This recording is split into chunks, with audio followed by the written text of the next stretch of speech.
Hi, everyone. Today I'm going to be talking about Venus, the Gift of Love. This is a book that Martin Schulman published in 1981. I came across this book probably within the last 10 months last year. I have Venus square the nodes, so I was interested in anything Venus. And this is an amazing little book. It's not that big. In it, he describes the theory of the Venus YOD in the natural zodiac. So the Taurus, the Libra, and the Pisces, with the Taurus being the negative rulership, Libra being the positive rulership, and Pisces being exaltation. The three most harmonious placements for Venus are found in these three, Libra, Taurus, and Pisces. And from this, a great mystery begins to reveal itself as we discover the Pisces and Taurus while forming a sextile each other. Both form in conjuncts to Libra. And thus a YOD, or a hand of God pattern, occurs in the natural zodiac through the Venus rulerships. And I think there is a screenshot of an image of the YOD here coming up. Yet what is even more amazing is that the YOD never occurs in the natural zodiac through the rulerships of any other planet, nor does it naturally appear in any other signs other than Pisces, Taurus, and Libra, the three areas in the chart where love is the primary focal point of existence. So I want to share just a couple of passages here on this slide, and I think, this slide and the next slide. And it gives an understanding through Martin's own words how beneficial understanding your own Venus YOD is. And the first one is, the lessons of the inconjunct become clear when we study the Venus YOD, for they symbolize what the individual must learn if he or she is to realize the essence of love, which lifts him or her above their difficulties, puts him or her on the correct course, and steers his or her life by the hand of God. Thus, it is the meaning of the Venus YOD which reveals to man the very purpose of life. He starts to discover that his greatest power is not power at all, but rather the love to which all power yields. When he learns how to make this love his reason for life, he begins a new path which points like the needle of a compass to the only real truth that can fulfill him. And I thought, wow, just thinking about how this could benefit sharing these insights with someone in a reading about how powerful Venus is for them in their own chart. Going on, I quote him, "When man does what he loves, chooses what he loves, and lives through the principles and feelings of what he loves, the rest of his life seems to fall into place as if the puzzle pieces of his mind are being harmonized by a power far greater than his conscious ability to solve his own dilemmas. When love is followed as the central path to life, the placement of Venus in an individual's horoscope becomes the point, the goal, and the objective of his existence. And the entire chart must be focused through this point of the hand of God, or if the hand of God is to play in an active role in the individual's life, delivering him from the struggles of his karma and bringing him into the light of his true understanding. Karmic lessons are seen through the moon's nodes, but they are only learned through love. If one attempts to overcome karma without coming from the source of love, one can spend an entire lifetime redoing and relearning the lessons of their nodes. That alone was really powerful for me to consider how important this is for anyone sharing evolutionary astrology and related to the nodes. So let's take a look at Emily's Venus YOD. As you can see here in the pink, you can see the 13 degrees, 46 minutes on the cusp of the 8th house in Aquarius is her Venus. Martin goes through each sign placement of Venus in his book. So if you want to get it, you can get it through Amazon used books. It's a real gem.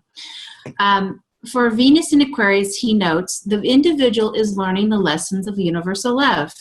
She is kind and charitable with a generous, outgoing nature.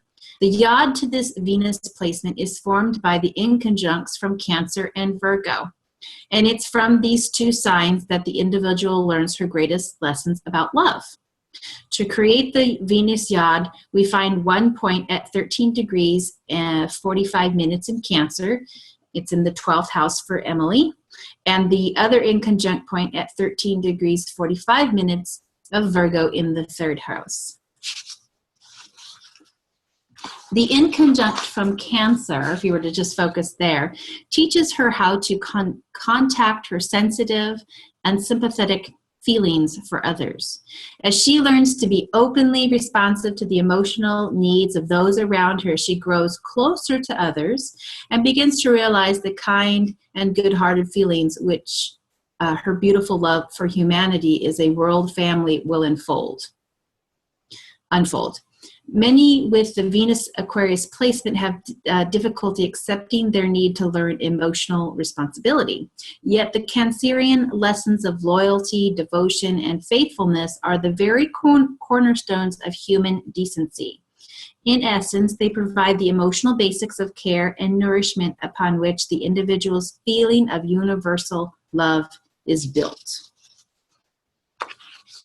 Now looking at her Virgo placement, the inconjunct from Virgo teaches her how to order her life. She must learn how to discriminate between passing whims or kinky, offbeat, irregular impulses, and that which truly represents the humane kind and charitable feelings through which man serves himself and others. These lessons of differentiation and discrimination help her to establish the priorities of her life so that her natural humanitarian instincts are not wasted. Rather than dissipating her love in idealistic dreams, distant causes, or remote crusades, she learns through Virgo to recognize the ordered standards of society that her sincere feelings for humanity can find their fertile channel in acceptable form. The sextile from Cancer to Virgo shows how the individual can achieve the emotional refinement, which helps her to understand humanity's true need. Thus, she develops a sensitive conscience through which she becomes attuned to the real human brotherhood of man.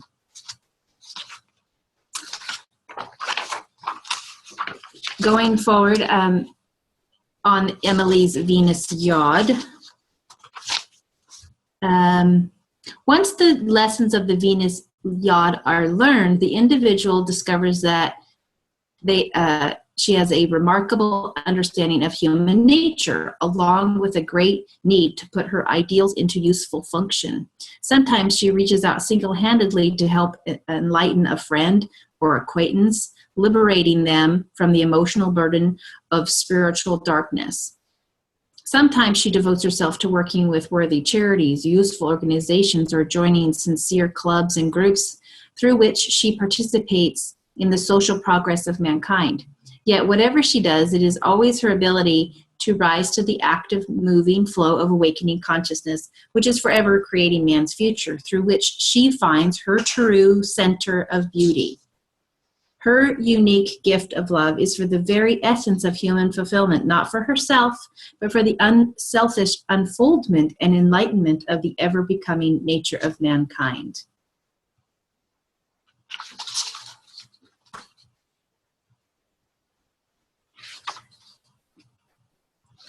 Linda, I'm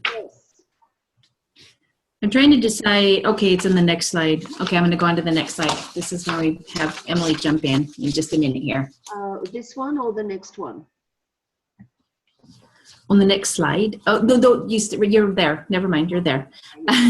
So continuing on Emily's YOD, on the Cancer, her intention for work to include emotional healing, nurturing the soul, working with individuals who may be in need of emotional healing for unfolding their highest potential self. So this is an area that Emily would, if she's focusing in this area, would start bringing her towards the fulfillment of her Venus in Aquarius. The second going into a little bit more detail on the Cancer part of the YOD, the second decan of Cancer is Scorpio, ruled by Pluto, which adds another level of understanding of Emily's Venus YOD degree point in Cancer. With this combination, Emily's clients will appreciate her loyalty to privacy in their healing coaching work in her sphere of influence. The healer going into the depths of the subconscious to heal at the deepest level of the individual. Emily's gift of love in her work enables her clients to gain deep healing that nurtures their soul and emotional body. This placement reinforces Emily's draw to the mystical and things beneath the surface, and her awareness of her sensitive nature to all things hidden, especially within the mind psyche, ready to surface for healing. This point sits at the Duwad ruler Jupiter, for which Emily is located on the Virgo point, I'm sorry. This point sits at the Sagittarius Duwad, ruler is Jupiter, which for Emily is located in Virgo, near the other inconjunct point. So it's kind of all weaving together, supporting this YOD to her Venus. And the themes to continue to show the foundations of Emily's Venus YOD, Aquarius, Cancer, and Virgo. So let's look to Emily's life experience. That is 12th house and Cancer focused, the first in conjunct in the third house Virgo, second in conjunct point to her natal Venus from her sharing. It's all you, Emily. Okay. Thank you. Mm-hmm. So if you want to talk about what we had discussed a little bit in what your work and so forth. Yeah, well, it's interesting because when I focus on my work, just in thinking about my chart, I don't usually jump right to Venus, although it certainly feels pretty prominent. But tying it in through the inconjuncts with all the Virgo energy definitely links it right up with my work. And so I have been working as a yoga instructor, and I have training as an herbalist and a nutritionist and an astrologer, and I'm currently in a life coach training program. And so it feels very like Virgo third house, just lots of different modalities, but within the healing realm. And so I'm working on tying them all together. And there certainly is a big focus in my work on emotional healing and healing the heart specifically, which feels very much like Venus on the 8th house cusp. So that ties in the Cancer, I suppose. And I just, I feel like I definitely connect with the Cancer Virgo sextile, and then, how the tension shows up for me with that Venus. I'm not entirely clear on per se. I've definitely focused and thought about the Mars Venus inconjunct in the chart. And especially with getting imbalanced in terms of the third house energy and taking in a lot of information and lots of different viewpoints, and then feeling overwhelmed and like I need to sort of retreat. Maybe that's more like Cancer too, right? Retreating and just simplifying and seeing things very clearly, detaching maybe the Aquarius, and really coming back to back to my heart and my own inner knowing. Let's see, what else can I say? I liked how when you shared what your website, your work, you've titled it Healing Heartbreak, and how that ties in the healer of the 8th house, but also the moon in the Cancer, so close to that point in the Venus YOD, and then tying in the Virgo as well. Kind of the work and the information that you have to pull in to coach your clients or folks that come to you for that healing, how that kind of puts it all together, all these pieces that you're putting together to bring that healing to them. Right. Yeah. So in a sense, like the Venus is the integrating point for all of that. Yeah. Yeah. And I thought it was so funny when we were talking, like I literally just recently switched the title and the domain name of my website to Heart Breakthrough, which just feels so Venus in Aquarius. Yeah, I thought that was like, wow. Yeah. And then when we were talking, Emily basically shared that quote at the very bottom, that the work is a vehicle for spiritual development, healing to allow for a more clear expression of universal love. And I was like, wait a minute, that kind of puts everything together right in that one statement she shared about her fulfillment with Venus is so tied to these combinations, and how it's kind of emulating what Martin is talking about in his book. And I thought it was quite beautiful. Yeah, I mean, I see with the Aquarius, and certainly having, idealistic thoughts, and in another person, maybe it could go more towards like an activist type role. For me, it feels, and I certainly have done some of more of that, like community, just work within the community and in different ways. And it feels like I've been guided toward the path of working with people in small groups, but also one-on-one, and certainly with the healing focus. And then, yeah, as well, just trying to stay focused on like not getting caught up in the structure so much of the work or the different techniques or modalities, but really like what's the purpose of all of those different modalities, and realizing it doesn't matter exactly which one I use, because the point is just, for healing and, for free flow of love. So not to get stuck in like the Virgo kind of trying to figure out which one's better than the other. Right. Discerning. Yep. I was curious. You just launched your website with the Healing Heartbreak Breakthrough piece focus, and as you're meeting with clients now, when you tie in all of these pieces, I would imagine you have some going across all of these modalities that you're sharing, or maybe just a couple that are suited to them. How does it work for them? Yeah, I'm really in the thick of just figuring all of that out, so I don't know exactly. Launching into the journey. Yeah, I mean, part of what I'm wanting to do is just offer something really big that incorporates everything. So it's sort of evolving. Yeah. Right.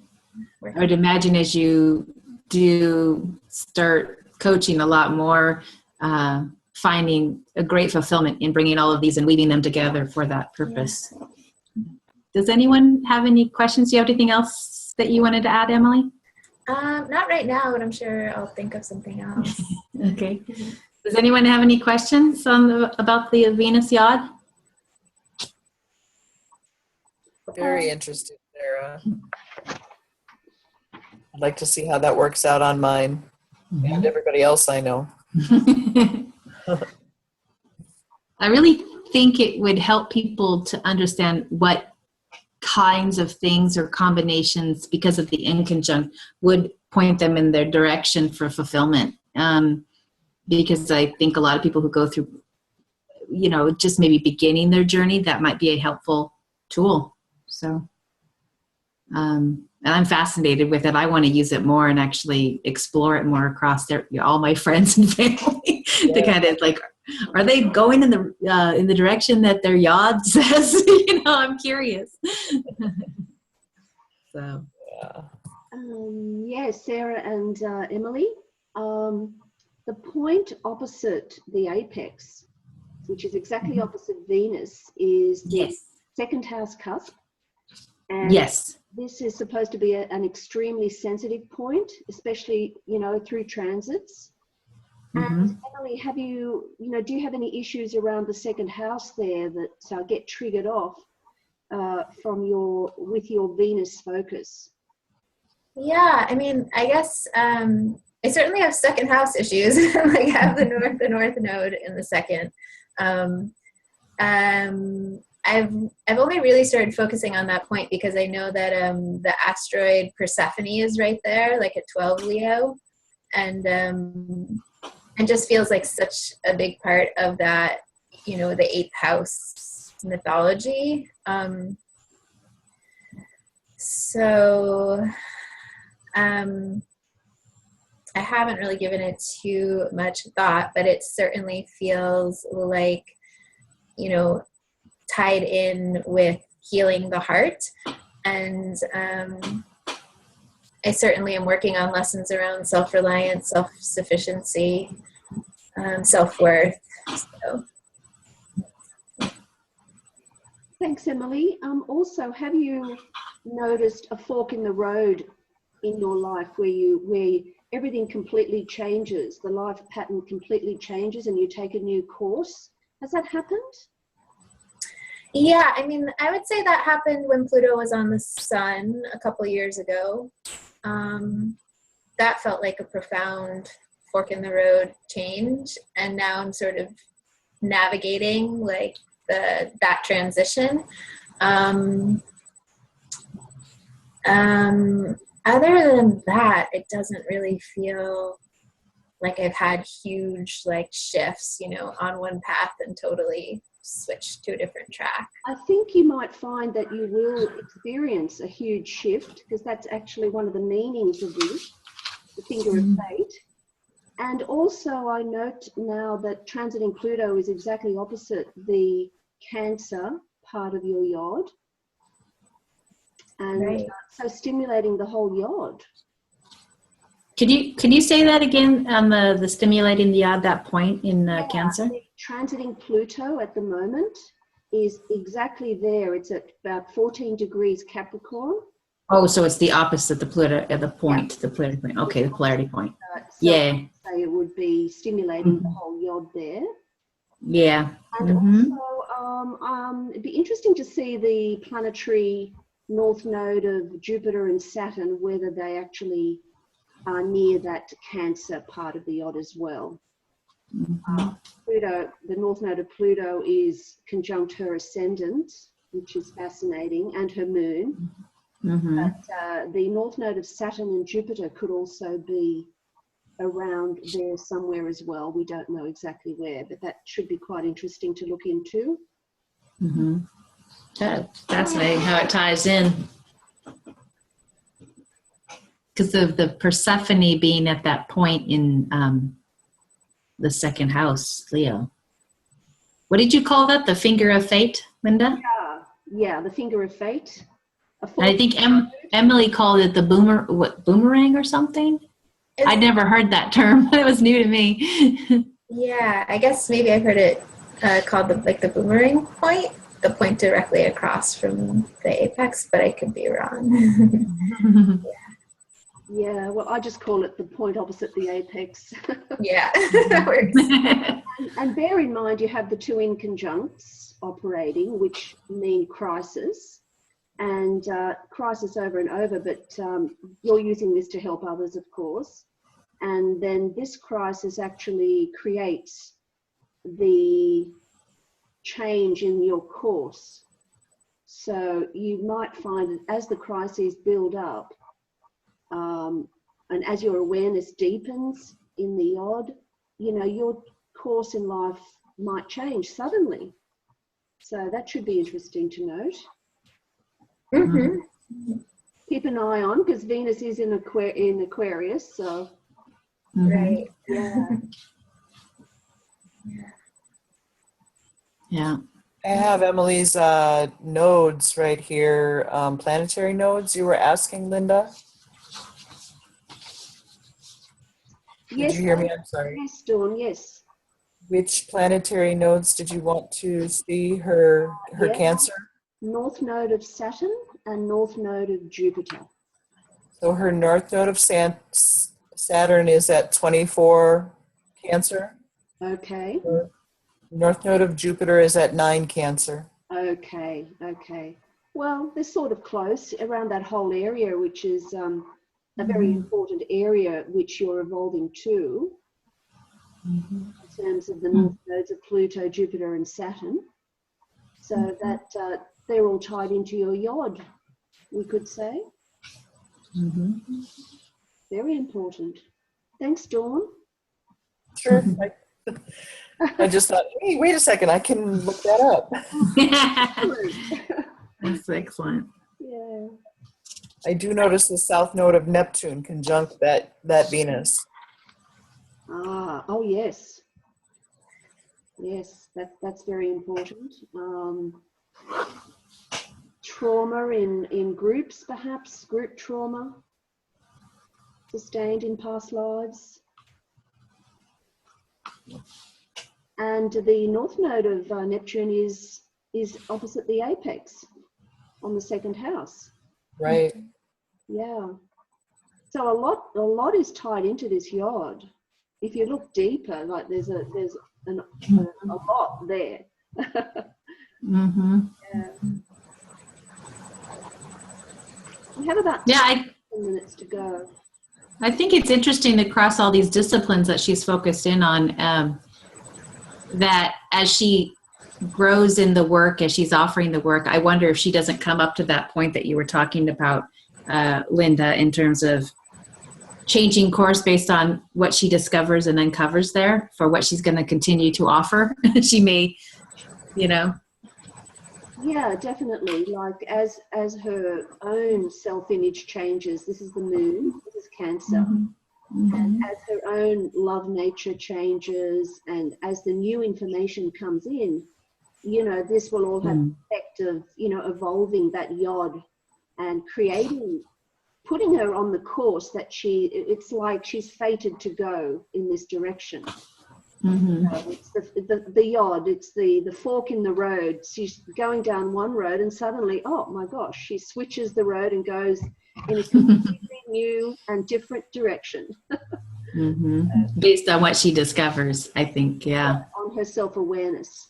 Yeah, absolutely. That's amazing. Self-awareness, she can't tolerate the old road anymore, so she quickly makes a change and takes a new road. Yeah. Yeah. So she's pretty young. You're still pretty young, Emily, so it can happen at any time throughout your life. And I suppose it could happen several times. Mm-hmm. Yeah, and I definitely, have a bit of a restlessness, and so I don't see myself doing the same, picking one thing and just doing that forever. I think I would really embrace the change. Mm-hmm. Yeah, with the Venus ruled by Uranus, and the Aquarius is ruled by the Uranus and the Scorpio, and how deep you go and what you uncover from that. Is that what prompted you for the Linda, for the idea of the fork in the road? I'm curious. No, this is just information I've picked up over the years, and I've actually had my own personal experiences of changing, due to that fork in the road. I followed transits and I predicted something that would happen, and actually happened exactly at that exact time. And it was like, astrology is pretty amazing like that, Yeah. Yeah. Interesting. Very interesting. I don't have anything else to add. I just wanted to share this theory from Martin Schulman. I wish I knew more about him. He writes some incredible books. A lot of people know about his karmic astrology books. Yep. I love them. And then I came across this one. But there's not a lot of information about him out there. So he's a bit of a mystery to me. And I'm still curious to learn more and put this out there and share it some more with others. So maybe this will inspire other people to look at their own Venus YOD. So thank you. I'm inspired. Thank you so much. Thank you for letting me share. Thank you, guys.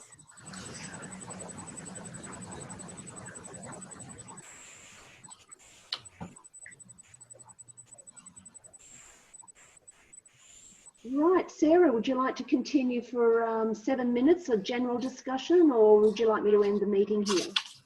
I don't have anything else to add. I only did one example because I didn't know how much time that would take. So And we can end the meeting, and if, I don't have anything else to share. Okay, thank you, Sarah. That was fantastic. Thank you. Thank you so much for volunteering. And does anyone else have anything to say? Does anybody have YODs in their own chart that actually with planets at those points? No? No. I know that with this YOD that you didn't have to have a planet. You don't need a planet at the points of the inconjunct. Yeah. For it to work because of and he points that out in the book and he has several examples of people who have no planets in the areas of the two inconjuncts. But those are the areas that people must go through to get to the fulfillment of their Venus. Right. And okay, I have a question then. Do you think when the transiting planets go through like the YOD points, there's going to be trigger the Venus YOD? yes, absolutely. Okay. Yeah. Yes. I mean, I kind of prompted Emily in our initial discussion time to explore how this was working for her. And the first thing I wanted to ask her was what did she experience when Jupiter was going through the Virgo point last year? Mm-hmm. So, and she commented about the overwhelm of information and trying to find her own path through that volume of information. She called it the Gemini. Really interesting. Yeah. So it was, I kind of look for discovering how it's behaving through those, how transits hit that point. Mm-hmm. So, yeah. So through self-exploration, you could look at what transits across your own Venus inconjunct points, what was, real for you. Yeah. Yeah, and apparently the point opposite the apex planet Venus, which is her second house, that is a super sensitive point. And it's good to look at your transits and when you get a transit to that point, see what happens and note down what happens. Yeah. Yeah, that's the one I was going to ask about because it, with the YOD, it looks like an arrow, especially when you go from the apex planet to the opposite point. And for some reason, I had this image in my head of, like the bow and arrow, and it's pulled back. Yeah, the imagery. It seems like the point to shoot it off is when that a transit hits that. It will be interesting to see, when a transit hit that particular point. Yeah, that's good. Thank you, Wanda. I'll have to explore that on other examples. I love to hear people's insight. Because I didn't think about the opposite point. I was so focused on the YOD, but that's quite important. And I have to explore that. I love that imagery too. That's how my head goes. I think, so. I think it helps the learning process. I guess that's that Mercury in Pisces. I don't know. It's a visual. It's a visual, yeah. Yes. Yeah. Yeah. And Emily, also, you would have 12 opportunities per year to check that point when the moon goes over that point every month. And see what happens then. And, yeah. Right. Okay. Do you want to end it, Thanks. Sarah? Yeah, this is great. Thank you. And I made more notes because of all your sharing. So thank you. I have some more stuff I want to go explore now. Thanks. Well, that's beautiful. Thank you, everyone, and see you at the next meeting. Thanks, Emily. Thank you.